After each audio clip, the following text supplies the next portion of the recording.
Hello everyone, welcome to निर्णय IAS.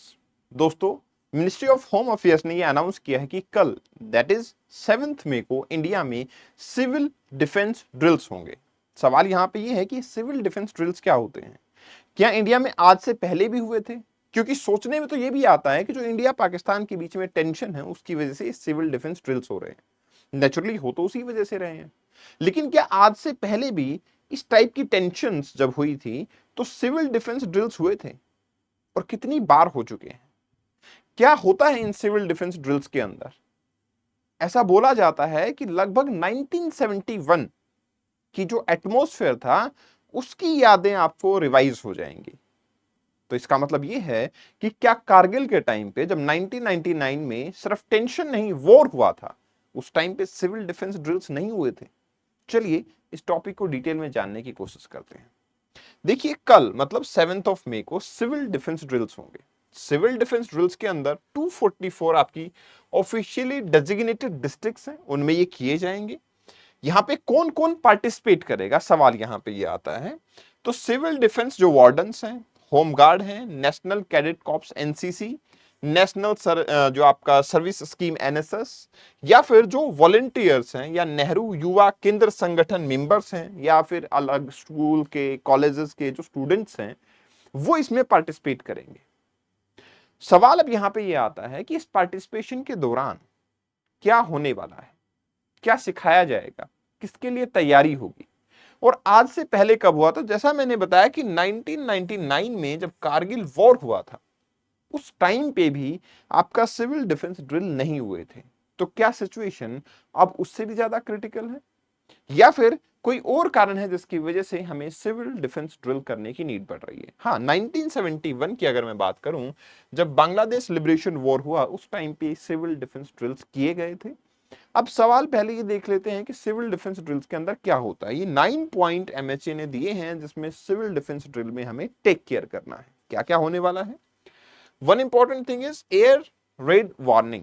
अगर air strikes होते हैं तो क्या हमारे पास इस टाइप की जो रेड होगी तो उसकी वार्निंग सिस्टम एक्टिव है या नहीं है? नेचुरल सी बात है, ये जो आपके वार्निंग सिस्टम होते हैं इनको हम बहुत ज्यादा फ्रीक्वेंट कुछ यूज तो होता नहीं है। तो और 1971 में ये ड्रिल की गई थी, तो बड़ा लंबा टाइम हो चुका है, तो नेचुरली इंडिया को बेसिकली अपने आप को प्रिपेयर करना चाहिए। देखिए, मैं ये नहीं कहना चाहता कि this is directly a symbol of war कि हम we are going to indulge in war, लेकिन सवाल ये है कि पाकिस्तान जैसी कंट्रीज जो हैं उनका भरोसा नहीं है। तो नेचुरल सी बात है, हमारे जो सिविलियंस हैं उनको ट्रेनिंग देना, हमारे अपने जो इक्विपमेंट हैं, अपने आप को सेफगार्ड करने के लिए जो आपके एफर्ट हैं, वो डेफिनेटली हमें करने ही करने चाहिए। Rest of the things they depend upon our defence forces, और जिसके ऊपर हम काफी ज्यादा रिलाय करते हैं, हमारी गवर्नमेंट जो है वो डिसाइड करेगी। दूसरी इंपॉर्टेंट चीज यहाँ पे जो आपका रेडियो कम्युनिकेशन है, जो हॉटलाइंस हैं, उनका लिंकेज इंडियन एयरफोर्स के साथ में क्या वो तालमेल ठीक से चल रहा है, ये चेक होगा। जो आपके कंट्रोल रूम्स होंगे उनकी फंक्शनैलिटी को चेक किया जाएगा, और शैडो कंट्रोल रूम भी टेस्ट किए जाएंगे कि इन केस ऑफ इमरजेंसी अगर हमें कंट्रोल रूम्स की रिक्वायरमेंट चाहिए तो उनकी फंक्शनैलिटी किस लेवल पे है। इसके साथ साथ में सिविलियंस, स्टूडेंट्स आपके सिविल डिफेंस एस्पेक्ट को समझेंगे, क्योंकि अगर होस्टाइल कंडीशन कोई भी होती है तो वो अपने आप को भी प्रोटेक्ट कर सके और दूसरे लोगों की मदद कर सके, ये ड्रिल भी यहां पे की जाएंगी। अपार्ट फ्रॉम दिस हमारे पास ये भी देखने को मिलता है कि आपका क्रैश ब्लैकआउट मेजर्स भी दिए जाएंगे। भाई ऐसी कहां कहां ऐसे स्पॉट हैं, कहां कहां ऐसी सिचुएशंस बन सकती हैं जो ब्लैक स्पॉट बन सकते हैं, उनको आइडेंटिफाई किया जाएगा एंड इवन उनको क्रैश किया जाएगा बेसिकली। ठीक है ना? अपार्ट फ्रॉम दिस कैमोफ्लेज बनाए जाएंगे। देखो, किसी भी मिलिट्री पोस्ट को या किसी आपके जैसे फॉर एग्जांपल आपकी सिटी है उसको बड़ी आसानी से टारगेट किया जा सकता है, तो इस टाइप की ड्रिल्स भी सिखाई जाएंगे कि कैसे बहुत ही छोटी सी वार्निंग से ही सभी लाइट्स को बंद कर देना ताकि आप इजी टारगेट ना बन पाओ।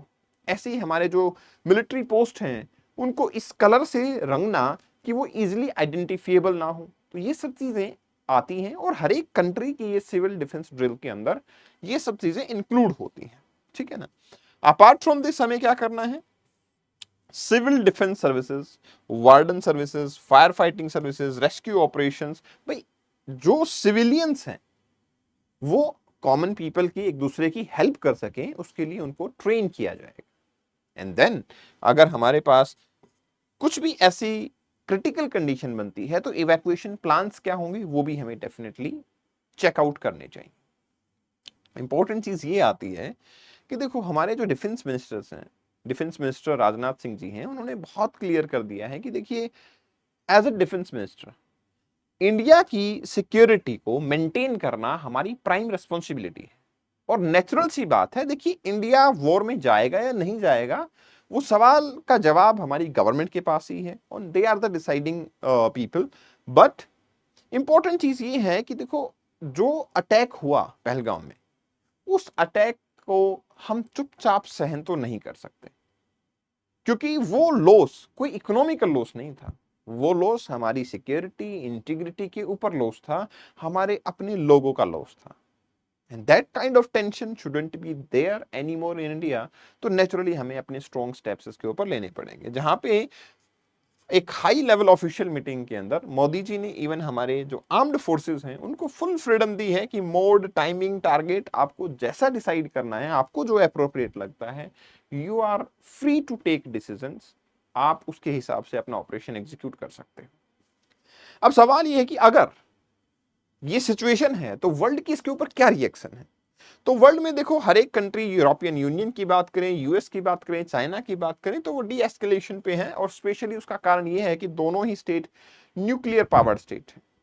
तो अगर कुछ ऐसा होता है तो वो न्यूक्लियर वेपन्स के यूज करने तक बात चली जाएगी, और इसलिए डी एस्केलेशन हो तो बहुत अच्छा है। लेकिन अगर ये वॉर की सिचुएशन बनती है तो कुछ कंट्रीज ने अपने स्टैंड को बिल्कुल क्लियर कर दिया है। जैसे कि 3 कंट्रीज ऐसी हैं जिसमें चाइना आता है, बांग्लादेश आता है और टर्की आता है। ये 3 कंट्रीज हैं जो पाकिस्तान को सपोर्ट कर रही हैं।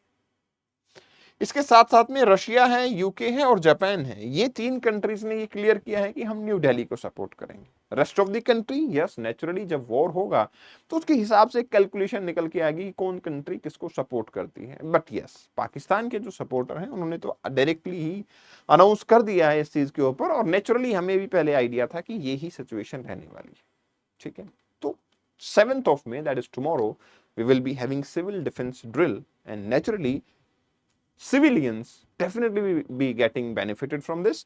तो ये तो मैं इवन बोलूंगा कि ये टाइम टू टाइम जो है सिविल डिफेंस ड्रिल्स होते रहनी चाहिए। इस सेशन की पीडीएफ को आप geography by Kapil Bhardwaj Telegram channel से डाउनलोड कर सकते हैं। You can follow me on my insta handle Kapil sir geography. Thank you very much, best wishes.